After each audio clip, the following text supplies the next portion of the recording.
भगवान विष्णु जी से नारद जी ने कहा कि धरती लोक में जो आपकी तपस्या करता है, आराधना करता है, वो तो दुख में रहता है, और जो आपका नाम नहीं लेता वो सुख में रहता है। भगवान ने कहा भ्रमण करके आते हैं, घूम कर आते हैं। दोनों साधु वेश में नीचे आए। एक व्यापारी के घर गए साधु वेश में भिक्षा मांगने के लिए, उसने भगा दिया वहां से।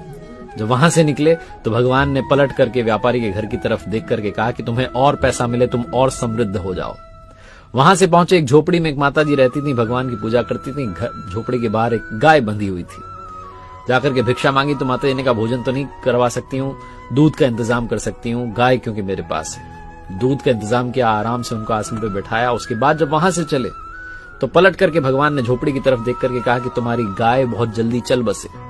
नारद जी से रहा नहीं गया, आप ये उल्टी बातें क्यों कर रहे हो? जो गाली दे रहा है उसको कह रहे हो और फलो फूलो, और माता जी जो आदर सत्कार कर रही है उनको कह रहे हो कि तुम्हारी गाय चली जाए।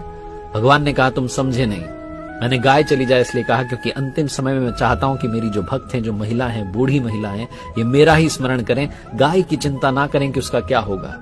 और व्यापारी को कहा और पैसे कमाओ, इतने पैसे कमाओ कि अंत समय में पैसा सोचो और तिजोरी के नीचे सांप बन करके जन्म लो। भगवान की लीला वही जानते हैं, जो हो रहा है अच्छा हो रहा है, इसे याद रखिए और प्रसन्न रहिए।